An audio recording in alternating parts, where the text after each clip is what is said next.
ඔයගොල්ලෝවත් ලෑස්ති වෙන්න. ওই විකාර අදහස් ටික පැත්තකට දාලා, ওই යදින සංකල්පය පැත්තකට දාලා පොඩ්ඩක් උත්සාහ ගන්නට මේ ගමන අපි උත්සාහයෙන් එන්නට ඕනේ කියලා. පන්සිල් රකින්න. දැන් මම පන්සිල් රකින්න ඉස්සෙල්ලා කියන්නම් ඔයයන්ට. අද ලෝකයේ ඉන්න ඉහළම විද්‍යාඥයෙක් හරි දාර්ශනිකයෙක් හරි ගත්තොත් අද විද්‍යාඥයෝ කියනවා ඒ හැම කෙනාගේම ඉහළම කෙනා ගත්තත් එයාගේ මොලේ සෛල වලින් 20% විතරයි ක්‍රියාත්මක කියලා. 80%ක් මොලේ සෛල නිදි අක්‍රියයි. ඒ 80%ම ක්‍රියාත්මක කරන්න තියෙන්නේ ආධ්‍යාත්මික ප්‍රතිපදාවකින්. අර 20% කියන්නේ භෞතික ප්‍රතිපදාවෙන් දිනු කරපු අංශ තමයි විටමින් දීලා, මව් කිරි දීලා, ඕවෙන් දිනු වෙච්ච ටික. දැනගන්න. ආධ්‍යාත්මික මනස පිරිසිදු කළා වර්ධනය කළ යුතු පැත්ත තමයි හැමදෙස්සෙම වැඩි. ඒක නිසානේ සිල්වත්ව පිරිසිදු මනසකින් ඉන්නවා නම් කෙනෙක් එයාට ප්‍රශ්නයකට උත්තර දෙන්න එක තරම් ප්‍රශ්නයක් නෙමෙයි. එයාට යමක තීරණයක් ගන්න එක තරම් ප්‍රශ්නයක් නෙමෙයි. ඊගාවට පළවෙනි ධ්‍යානයට වගේ එන්න පුළුවන් නම් ඒ කියන්නේ එයා අරීට වැඩිය බුද්ධි මට්ටමක් තියෙනවා. ඍද්ධි ප්‍රාතිහාර්ය දක්වන්න පුළුවන් නම් ඊට වැඩිය ඉහළ බුද්ධි මට්ටමක් තියෙනවා. ඊගාවට රහත් වෙනවා කියලා කියනවනම් අඩු ගන්න 80%ක්වත් මොලේ සෛල වල ක්‍රියාකාරීත්වයක් තියෙනවා වටහා ගැනීමට. ඊගාවට බුද්ධත්වය අවබෝධ කළා කියනවනම් 100%වත් 100%ම සෛල ක්‍රියාත්මකයි කියන එකයි. 100% නෙමෙයි. තව ওই තියෙන ගානට 5% එකතු කරගන්න. හොඳ හපංකම් කරන්න පුළුවන්.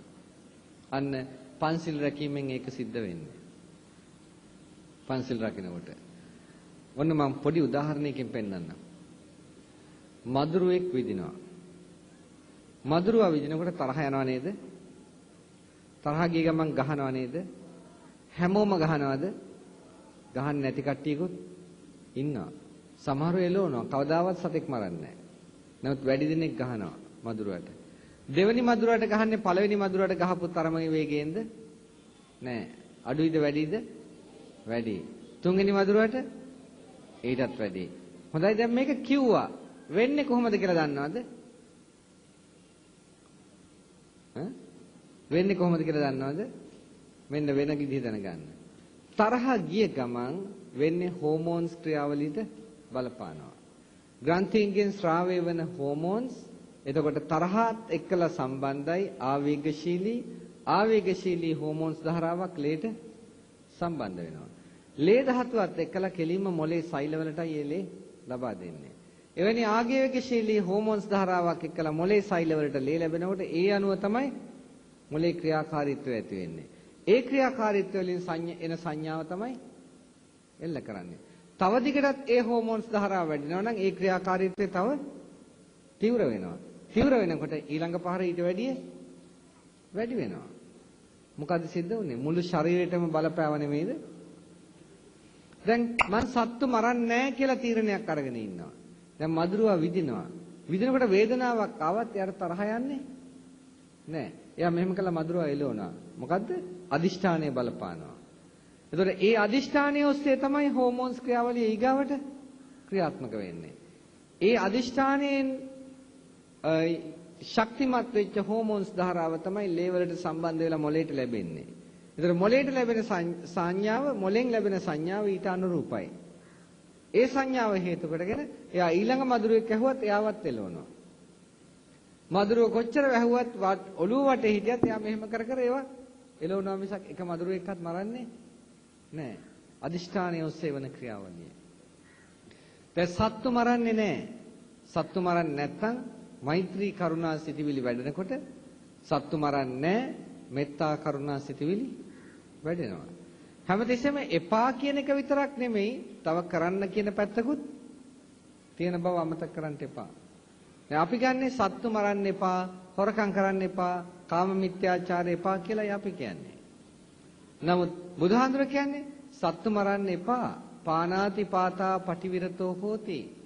නිහිත දණ්ඩෝ නිහිත සත්තෝ ලජ්ජී දයාපන්නෝ. දඬු බහා තබන්න, සැත් බහා තබන්න, ප්‍රාණඝාතේ ලැජ්ජා වෙන්න.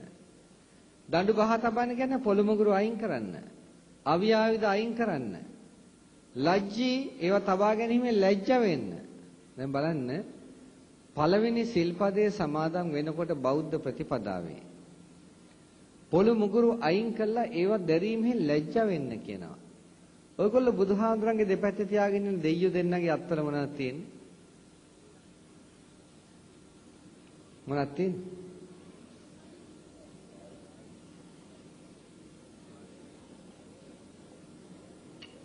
ආයුධ තියෙනවා. බුදුහාමුදුරුවෝ කියනවා බුද්ධං සරණං ගිහිල්ලා බුද්ධං සරණං ගච්ඡාමි කියලා පන්සිල් සමාදන් වුණා නම් මේ අවියාවිද අයින් කරන්න කියලා. පළවෙනි සිල්පදේම. මේ දෙයියන්ගේ අතේ අවියාවිද තියෙනවා. ලැජ්ජ නැති දෙයියෝ නේද? කිසිම ලැජ්ජාවක් බයක් නැති දෙයියෝ දෙන්නෙක් බුදුහාමුදුරන්ගේ දෙපැත්තේ තියලා තියෙනවා ඔය ඇත්තෝ. මොකටද මේ තිබ්බේ? කොහෙන්ද අපිට තියෙන සම්බන්ධය මේ දෙයියන්ගේ? අවිදරණ දේවතාවෝ බුදුදහමේ උගන්වන්නේ නැහැ. බුදුදහමේ දේවතාවෝ කියන්නේ කුසල ශක්තියකින් ඉපදිලා තියෙන කට්ටියක් බව දන්නවනේ. නේද? මේ රජකම් වල ඔටුනු දාගත්ත රජවරු වගේ පිරිසක් නෙමෙයි බුදුදහමේ දේවතාවෝ කියන්නේ. ඒගොල්ලෝ කුසල ශක්තියකින් ඉපදිලා තියෙන අය. ඒගොල්ලෝ අවිදරණ පිරිසක් නෙමෙයි කොහොමදවත්. ඒගොල්ලන්ගේ දේව ශක්තිය නිසා ඒගොල්ලන්ට අවිය ඕනෙත් නෑ. පුණ්‍ය රිද්ධි තියෙනවා ඒගොල්ලන්ට. පුණ්‍ය රිද්ධි නිසා අවිය ඕනේ නෑ ඒගොල්ලන්ට. එහෙනම් බෞද්ධ සංකල්පයේ දෙයියෝ නෙමෙයි කියන බව පැහැදිලි නේද හොඳටම? ඒතකොට මම අපෙන් අහන සමහරව ඒතකොට Hindu බෞද්ධය කියලා දෙයියෝ වෙන් කරන්නේ මොකටද කියලා. වෙන් කරන්නේ දෙකක් තියෙන හින්දා. දෙකක් නැතුව නෙමෙයි. Hindu සංකල්පයේ දේවතාවෝ කියලා කියන්නේ ඒකේ තියෙන තේරුමක් ඇත්ත වශයෙන්ම. හැබැයි බුදුදහමට ගැලපෙන එකක් නෙමෙයි. Hindu සංකල්පයේ තියෙනවා ලෝක නිර්මාණය පිළිබඳ සංකල්පය. ඒ ලෝක නිර්මාණය පිළිබඳ තියෙන සංකල්පය තමයි ඇතිවීම, පැවැත්ම, නැතිවීම කියන අවස්ථා තුන එල්ල කළ දේව මූර්ති තුනක් ඇති උනේ. ත්‍රිමූර්ති අහලා තියෙනව නේද? Hindu වේදේ. බ්‍රහ්ම මූර්තිය. බ්‍රහ්ම කියලා කියන්නේ බ්‍රහ්ම පදාර්ථ කියන්නේ පඨවි ආපෝ තේජෝ වායෝ. ඒක ඉතින් විග්‍රහ කරන්න වෙලාවක් නැහැ. නමුත් දැනගන්නට ඒ සංකල්පයක්. මොකද මිනිස්සු පිහිට බලාපොරොත්තු වෙනවා. බුදුහාඳුර වගේ සර්වඥතා ඥානයක් තිබුණේ නැහැ පිහිට කොතනද කියලා කියන්න තියෙන්නේ. ඒකදී අරගෙනයි බුදුහාඳුර කිව්ව අත්තාහි අත්තනෝනාතෝ කියලා. තමන්ගේ පිහිට තමා ගැන බුදුහාඳුර දේශනා කළාට අනිත් පැත්තන්ට ඒකේ ශක්තියක් නැහැ. ඒගොල්ලෝ මොකද කරේ? ඊගාවට පිහිටට යම් දෙයක් හදාගත්තා. පිහිටට යම් දෙයක් හදාගත්ත එකේ තමයි ওই දේව රූප ටික සකස් කරගත්තේ. ඉතින් නිකන් ඔය ඇත්තන්ට උදාහරණයක් පෙන්නන්න. බුදුදහමයි Hindu ආගමයි දෙකක්ද එකක්ද? දෙකක්. Hindu කෝවිලයි පන්සලයි දෙකක්ද එකක්ද? දෙකක්. Hindu කෝවිලකට ගිහිලා තියනවද? ගිහිල්ලා තියෙනවා නම් බලන්න Hindu කෝවිලේ බුද්ධ රූපයක් තියනවද කියලා? නෑ. කොහක්වත් බුද්ධ රූපයක් Hindu කෝවිලේ නෑ. නමුත් Hindu කෝවිලේ ඉන්න ඔක්කොම දෙයියෝ බුදුහාඳුරන්ගේ දෙපැත්තේ නැද්ද? නැද්ද? තියෙනවා. එතකොට කොහොමද මේක වුනේ? සාධාරණත්වයක් තියෙනවා නම් එහෙනම් බුදුහාඳුරොත් Hindu කෝවිලේ ඉන්නට ඕනේ. ඇයි බුදුහාඳුරෝ Hindu කෝවිලේ නැතෝ Hindu දෙයියෝ විතරක් බුදුහාඳුර තැනට ආවේ කොහොමද? පින්වත්නි Hindu ඇත්තෝ ඒගොල්ලෝ අදහන ආගම දන්නව මොකද්ද කියලා. ඒගොල්ලෝ බුද්ධ ආගමක් දන්නව මොකද්ද කියලා. බුදුහාඳුර කිව්වේ මොකද්ද කියලා. මේ දෙකේ වෙනස ඒගොල්ලෝ දන්න නිසා ඒගොල්ලෝ දන්නවා බුදුහාඳුර අනිත්‍යයි දුකයි අනාත්මයි කිව්වා. Hindu ආගම නිට්ටයයි දුකයි නිට්ටයයි සුඛයි ආත්මයි කියලා කිව්වා. මේ දෙක ගැලපෙනවද? නෑ. නොගැලපෙන හින්දා ඒගොල්ලෝ බුදුහාඳුරන්ගේ දෙන්න ගෙනාවේ නෑ. අපේ ඇත්තෝ අපේ ආගම දන්නෙත් නෑ. Hindu ආගම දන්නෙත් නෑ. ඒකින්ද තණ්හාවට ගෙනහැල්ලා කොතනින් හරි ඇද්දොත් මොකක් හරි ගන්න පුළුවන් නේ කියලා ඔය ගෙනලා තියාගත්තා. ඒකයි කළේ. බුදුහාඳුරෝ කියනවා ඔය ඇත්තෝ මොනවද? ඉෂ්ඨකාන්ත මනාප ආයුෂ වර්ණ සැප යසස ස්වර්ගය. මේ ඉෂ්ඨකාන්ත මනාප මේ ආයුෂ වර්ණ සැප යසස ස්වර්ගය කියන මේ කරුණු පහ නකෝ ගහපති අරහති ආර්ය ශාවකෝ ආර්ය ශ්‍රාවකෙක් නම් න අරහති සුදුසු නෑ ඉමේසං පංචන්නං ධම්මානං මේ පංච ධර්මයෝ ආයාචිතුං වා අභිනන්දිතුං වා පිහෙතුං යාඥා කිරීම හෝ ප්‍රාර්ථනා කිරීම හෝ කරන්න එපා මීට තෘෂ්ණා කිරීම කරන්න එපා කරලා ලැබෙනවා නම් පටිලාභෝ අභවිස්ස ලැබෙනවා කියලා එකක් තියෙනවා නම් කෝ ඉද කේන හායේත මේ ලෝකේ කාට මොකකින් අඩුවක් වෙයිද කියලා ඇහුවා. නමුත් අපේ දුවලා පුතාලා ඝන දෙයියන්ගේ පිහිට යදින්නේ නැද්ද? යදින්නේ නැද්ද? යදිනවා. සරස්වතීට යදින්නේ නැද්ද? යදිනවා. සරස්වතී කියන්නේ කවුද? සරස්වතී කියන්නේ බ්‍රහ්මගේ භාර්යාව. ඔය ඇත්ත කොහොමද සරස්වතී යදින්නේ? ඉස්කෝලෙත් සරස්වතීට නටවනවා කෙල්ලෝ ටික තියාගෙන. ඈ? ඔයගොල්ලෝ කොහොමද සරස්වතීට නටන්නේ? සරස්වතී බ්‍රහ්මගේ භාර්යාවනේ. බ්‍රහ්ම කියන්නේ බෞද්ධද? ඒ කියන්නේ බෞද්ධ නාමයෙන් ඉඳගෙන Hindu ආගම නෙමෙයිද අදහන්නේ? සරස්වතීට නටන්න ඕනේ නැහැ. නටන්න ටීචර්ගේ පින්තූරේ තියාගෙන. නටෝන ටීචර්ගේ පින්තූරේ තියාගෙන. එයානේ ගුරුවරයා. ගුරුවරයාට ගෞරව කරන්න. එහෙම නැත්නම් හොඳම සරස්වතී කවුද? අම්මා. බ්‍රහ්මාති මාතා පිතරෝ කිව්වනම් අම්මව සලකන්න සරස්වතී හැටියට. බ්‍රහ්මගේ භාර්යාව. තාත්තව සලකන්න නියම බ්‍රහ්ම හැටියට. එච්චරයි කරන්න තියෙන්නේ. කවුද ඝන දෙයියෝ කියන්නේ? දන්නවද ඝන දෙයියෝ හැදිච්ච හැටි? නෑ? හොඳයි එහෙනම් ආගන්න. ඝන දෙයියෝ හැදිච්ච හැටි. ඔන්න විෂ්ණු දෙයියෝ එක වෙලාවක ගෑණියෙකුගේ වේශයක් මවා ගත්තලු ලස්සන. බලන්න ළමයි 7 දෙනෙක් මැව්වලු. මවලා එක ටික වෙලාවකින් ළමයි 7 දෙනෙක් එක දවසට මැව්වා. මේ මවලා ඉන්නකොට ඊශ්වරයි උමායි ආවලු මෙතෙන්ට. උමා දැක්කලු මේ ළමයි 7 දෙනා. මේ දිග කතාවක් මම කෙටි කරලා කියන්නේ. ඇවිල්ලා මේ ළමයි 7 දෙනා දැකලා මොකද අයියේ මේ මොකද උමා දැනගත්ත මේ ගෑණි කවුරුත් නෙමෙයි මගේ අයියා කියලා විෂ්ණු. මොකද අයියේ මෙච්චර දරු කන්දක් කියලා දුවගෙන ආපු ගමන් ළමයි 7 දෙනාම එකට තියලා බදාගත්තලු. බදාගත්තාම ළමයි 7 දෙනාම එක්කෙනෙක් වුණාලු. එක්කෙනෙක් වෙලා මූණු 6කුයි අත් 12කුයි ආවලු. දැන් නිකන් හිතන්න පොඩ්ඩක් ඔය ඇත්තෝ කොළු පැටවුන්ට තියෙන්නේ මූණුයි අතුයි විතරද? ඔළුයි අතුයි විතරද? කකුලුත් තියෙනවා තව තවත් අංගපසංග ඕන තරම් තියෙනවානේ. හොඳ. දැන් ඉතින් අර එක්කෙනෙක් වෙලා ඔලු 6 හිටපු විදිහටයි අත් 12 හිටපු විදිහටයි අනිත් අංගපසංගත් වටේට පිහිටියා නම් කතරගම දෙයිය මොන වගේ ඇද්ද? මොකද ඔයත් හිතන්නේ? එහෙම වෙන්න ඕනේ නේද? එහෙම වෙන්න ඕනේ. ඔන්න දැන් ඒ කතරගම දෙයියන්ට නෝනලා දෙන්නෙක් හිටියලු. කවුද? තේවානි අම්මයි වල්ලි අම්මයි. කතරගම වෙච්ච හොඳ සිද්ධියක් කියන්නද නැත්තන්ට? එක අම්මා කෙනෙක් ආවා බබෙක් හම්බෙන්න. කතරගම දෙයියන්ට බාරයක් වෙන්න. ඉතින් කප් මහත්තයව මොකද්ද බාරේ කියලා. ඒක පිරිමි ළමෙක් හම්බෙන්න කියලා හිතුවා.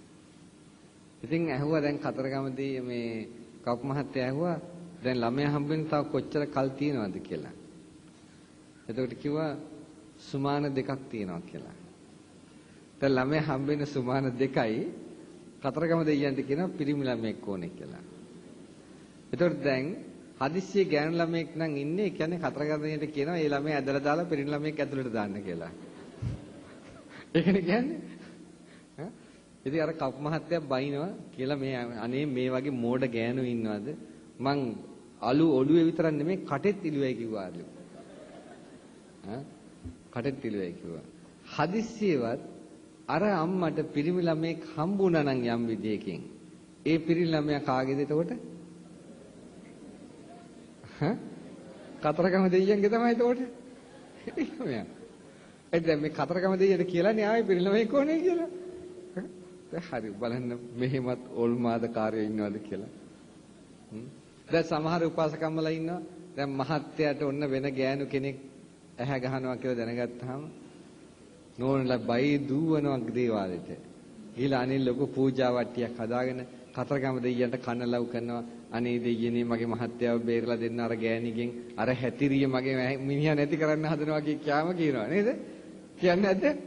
එහෙම තමයි කියන්නේ. කියලා ඊට පස්සේ ඉතින් කතරගම දෙයියෝ අහගෙන ඉන්නවලු මේ උපාසකම්මා කියන දේ. ඉතින් බලනවා කතරගම දෙයියෝ කාගෙන්ද මේ කියන්නේ කියලා. බලනවා මහත්ය දිහා දිවනෙත් යමලා ඇත්තද මේ කියන කාරණේ කියලා.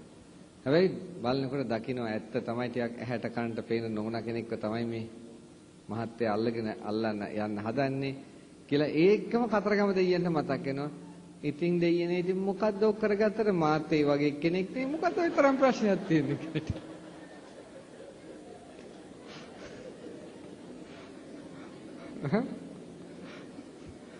දැන් ඉතින් උපාසකම්ම අමාරු වැටුනේ නැද්ද දෙයියන්ට කියන්න ගිහිල්ලා? ඔය දෙයියන්ට කියන්නේ යන්නේ උපාසකම්මලට ඔක්කොටම වෙන්නේ ඕක තමයි. අමාරු වැටෙන එක වැටෙනවම තමයි. ආයි කිසි සැකයක් නැහැ. ඉතින් ඔන්න දැන් කතරගම දෙයියෝ ගේ අර උමත් එක්ක මේ පළවෙනි බීරිය තමයි තේවාණී අම්මා. තේවාණී අම්මත් එක්කලා කසාදේ හරි ගිහිල්ලා නැහැ. ඔය රස්තියාදු ගගහ හිටියලු. ඉන්නකොට තව කෙල්ලෙක් දැක්කලු. එයාගේ නම මොකද්ද? වල්ලි අම්මා. වල්ලි අම්මගේ පස්සෙන් යන්න පටන් ගත්තලු. වල්ලි අම්මගේ පස්සෙන් යනකොට කතරගම දෙයියෝ වල්ලි අම්මා බය වුණා. මොකද මෙයා වල්ලි අම්මට එක මූණයි එක ඔළුවයි මෙයාට ඔළු 6යි. වල්ලි අම්මට අත් 12යි මෙයාට වල්ලි අම්මට අත් 2යි මෙයාට අත් 12යි. දැන් මේක දැකලා බය වෙච්ච වල්ලි අම්මට නිකම්ම මතක් වෙන්නේ නැති ඔළුයි අතුයි මෙහෙමනම් අනිත් අංගපසංග කොහොම වෙයිද දන්නේ නැහැ.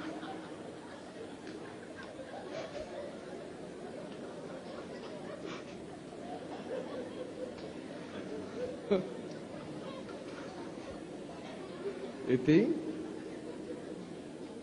වල්ලි අම්මා බයේ දිව්වා. හරිද? වල්ලි අම්මා බයේ දුවනකොට අනේ පින්නත්නි ඊගාවට මොකද උනේ? කතරගම දෙයියෝ අතෑරියේ නෑ ෆුල් ට්‍රයි දාලා දිනවා කතරගම දෙයියෝ. ඉතින් පස්සේ හරි ගියේ නෑ අප්සෙට් ගහලා හිටියා ඔය. ඉන්නකොට මල්ලි ආවා. මල්ලි ඇවිල්ලා ඇහුවා මොකද අයියේ මේ කියලා. එතකොට විස්තරේ කිව්වා. කිව්වා අයියෝ ඔක සිම්පල් නේ මං කරලා දෙන්නම් කිව්වා වැඩේ. කොහොමද කරන්න කියලා අහපම කිව්වා මෙන්න මම පැන් කෙන්ඩියක් දෙනවා මේකත් අරගෙන ඔයා අන්න ගඟේ අහවල් තැනට ගිහිල්ලා එන්න වල්ලි අම්මා ඔතෙන්ටයි නාන්නේ එන්නේ වල්ලි නාන්න ආපු වෙලාවට මං එන්නම් පිඹගෙන හොඳ ඇත්වේශයක් මවාගෙන ඔයා ඒ හරියෙන් හිටපුවාම වල්ලි බය වෙයි බය වෙලා ඔයාගේ කරේ එල්ලේ පිහිට වෙන්නේ කියලා එතකොට වැඩේ හරි ඔයා ඔයාගේ වැඩේ කරගන්න හැබැයි මෙන්න මගේ පැන් කෙන්ඩියේ වතුර ටික නම් මගේ ඇඟේ ගහන්න ඕනේ කිව්වල නැත්තම් ඇත්වේශ වෙනස් වෙන්නේ නෑ කිව්වා. ඉතින් අන්තිමට වල්ලි අම්මා ඇඟට පැන්න අර වගේ. පැන්නාම දැන් ඇත ආවා පිඹගෙන වල්ලි අම්මා බය වුණා. වල්ලි බය වෙලා අයියාගේ ඇඟට පැන්න ගමන් අයියට මල්ලිව අමතක වුණා. අමතක වෙච්චාම වල්ලි අම්මයි කතරගමගේ දෙයියෝ දඟලන්න ගිහිල්ලා පැන් කෙන්ඩියත් ඉහිරුණා. පැන් කෙන්ඩිය ඉහිරිලා ඊගාවට බලනවා දැන් මල්ලි ඇවිල්ලා බලනවා පැන් කෙන්ඩිය ඉහිරිලා. තරහ ගිහිල්ලා එහෙම මෙහෙ දඟලනකොට දලත් කඩලා ගියා කොහෙද වැදිලා. දැන් දැක්කනේ ගන්දෙයියන් ගාව අර කැඩිච්ච දලිත් අතේ තියාගෙන ඉන්නවා කරගත්ත මෝඩකම කියලා. දැන් අනි වල්ලි අම්මා තෙක ඉන්න කතරගම දෙයියෝ දැන් මේක දැකලා බැලුවා පැන් කෙන්ඩිය ගත්තා ඉහිරලා තියෙන චුට්ටක් වතුර තිබුණා. අනේ ඉතින් අවස්ථාවේ හැට කරන්න දෙයක්වත් නැහැ. අර වතුර ටික ගත්තා. ඔය ගැහුවා ගහපු ගමන් ඒක වැදුනේ පස්ස පැත්තේ. පස්සනම් හරි ගියා ඉස්සරහෙමම හිටියා. දැන් ඒ දෙයියෝ තමයි ඝන දෙයියෝ කියලා. අයියෝ මෙහෙම දෙයියන්ටත් යදිනවනේ තවත්. ලැජ්ජ නැතුව මං කියන්නේ. නිකන් මොල කලඳක් තිබුණා මේ වගේ ගොංකම් කරයිද ඝන දෙයියෝ? නිකන් හිතන්න පොඩ්ඩක්. පින්වත්නි Hindu ආගමේ ඇත්තෝ ඒක අදාහගත්තා වේ. මොකද Hindu ආගමේ ඇත්තන්ට ඒකේ මොකක් හරි එක නිත්‍ය සංකල්පයේ ඇතිවෙච්ච දර්ශනයක් මත ගොඩනගා ගත්තා. අපිට බුදුහාමුදුරුවෝ කිව්වේ ටිකක් හිතලා යමක් බාර ගන්න කියලා. මේ මොකද්ද මේ කරන්නේ? පින්වත්නි යහපත කැමති නම් කරුණා කළා අදම ගිහිල්ලා ඔය දෙයියන්ගේ පින්තූර ටික බුදුහාඳුරු ගාවින් අයින් කරන්න. ඔයත් බය වෙන්න එපා අයින් කරන්න. මම දන්නවා මෙහෙම කියනකොට අම්මලා තමයි බය දඟලන්නේ දැන්. තියෙනවනේ. සමහර අම්මලා හරි බයයි. ඇයි? දෙයියෝ සාප කරයි කියලා. නේද? එතකොට ඕක තියා ගැනීමෙන්ම තමන් මානසිකව පීඩනයකට ලක් වෙලා නැද්ද?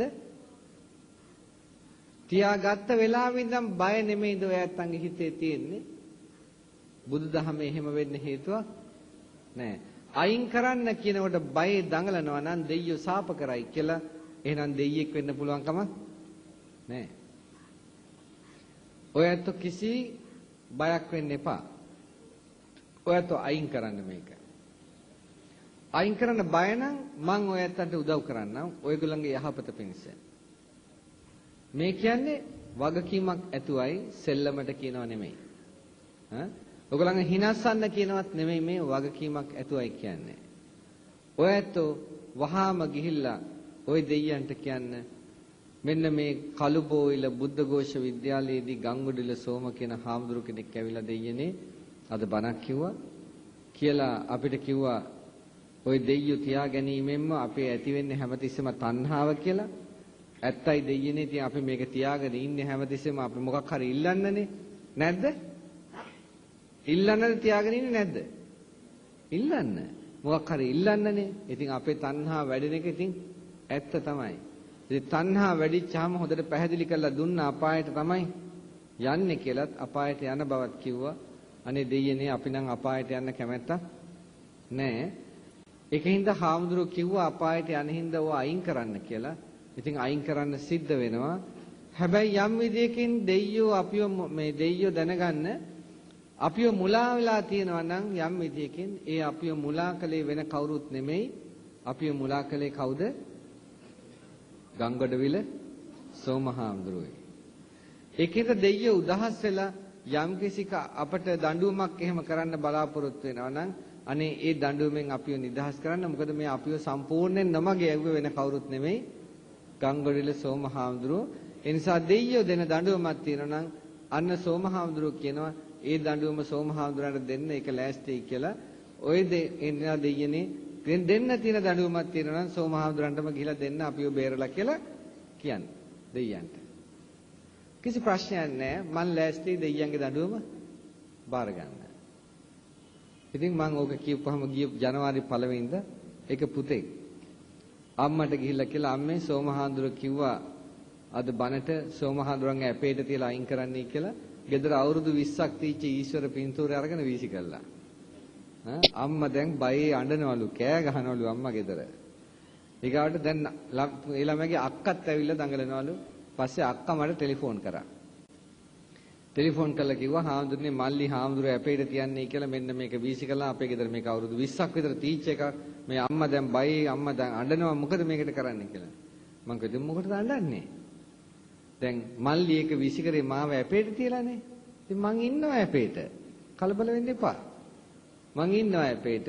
අම්මට කරදරයක් වෙන්නෙත් නැහැ. ඔයාට කරදරයක් වෙන්නෙත් නැහැ. මල්ලිට කරදරයක් වෙන්නෙත් නැහැ. වෙන දෙයක් තියෙනවනම් මට වෙයි කිසි ප්‍රශ්නයක් නැහැ කියලා. අනේ පින්නත් දැන් මාස 4කුත් ඉවරයි. ඉතින් කිසි ප්‍රශ්නයක් නැහැ මොකක්වත්. අපි දෙගොල්ලම හොඳින් ඉන්නවා යහතින්. මොකක්වත් නැහැ. සමහරු කියනවා දැන් ඇවිල්ලා අනේ හාමුදුරනේ පුදුම මානසික සුවයක් තියෙනවා කියලා දැන්. මේවා අයින් කරාට පස්සේ බැඳීම් ගොඩකින් නිදහස් වුණා. පුදුම සහනයක් තියෙනවා කියලා. පින්නත්නි ඒ නිසා ඔය ඇත්ත පන්සිල් රකින්න කිසි යකෙකුට බය වෙන්න උවමනාවක් නැහැ. පන්සිල් රකින්නවා නම් පන්සිල් රකින්නයි කියන එකෙන් අදහස් කරන්නේ කැඩෙන්නේ නැහැ කියන එක නෙමෙයි. කැඩෙන්නේ නැත්තම් රකින්නයි කියලා කියන දෙයක් තියෙනවද? කැඩෙනවා. හැබැයි පන්සිල් රකින්න කියන එකෙන් අදහස් කරන්නේ සමාදන් වෙන්න, සමාදන් වෙලා රකින්න උත්සාහ ගන්න. බැරිද පුතාලට කරන්න? පුළුවන්. බැරිද? පුළුවන්. රකින්න උත්සාහ ගන්න. උත්සාහ අරගෙන ඉන්නකොට කැඩෙයි. කඩන්න එපා. කැඩෙයි. කැඩුනොත් ආයිත් අදිෂ්ඨාන කරනවා. ආයි කරගෙන යනකොට ආයි කැඩෙයි. ආයිත් අදිෂ්ඨාන කරනවා. ඔහොම ක්‍රමක්‍රමයෙන් යනකොට පුරුද්ද කැඩෙනවා. පුරුද්ද කැඩිච්ච ගමන් Tamanට පුදුම ශාන්තියක් අත් වෙනවා. හැමතිස්සෙම මොලේ හෝමෝන්ස් ක්‍රියාවලිය හොඳයි ඊට පස්සේ හැමතිස්සෙම හෝමෝන්ස් ක්‍රියාවලිය හොඳ නිසා හැමතිස්සෙම මොලේ සෛල ප්‍රසන්නව ක්‍රියාකාරී වෙනවා. ධාරණ ශක්තිය වැඩෙනවා. ස්ථානෝචිත ප්‍රඥාව වැඩෙනවා. පාඩම් කරන දේවල් මතක හිටිනවා. කල යුත්තන කල යුත්ත තීරණය කරගන්න පුළුවන්. ඊටා වේගයෙන් බුද්ධි වර්ධනය සිද්ධ වෙනවා. බලන්න උත්සාහ කළා පාඩම් කරන්න ගත්තාම ඒ පාඩමට සම්බන්ධ අනිත් ඒවා නිකම්ම ගලාගෙන එනවා. වැටහිම එනවා. මොලේ කිලුට කරගන්න එපා. ටයිටැනික් වලින් කලේ ඉස්කෝලේ මොලේ කිලුට කරපු එක. බුද්ධියක් තිබුණා නම් කවදාවත් කිසිම ඉස්කෝලේ ඕවා පෙන්වන්නේ නැහැ. කිසිම විදිහකින්. ওই ජරා වැඩ කරන්නේ නැහැ. මතක දැන් තේරෙනවා ඇති මොකද්ද මම කියන්නේ කියලා නේ? මොකද්ද කිව්වේ කියලා ඔයත් අන්න. හොඳයි.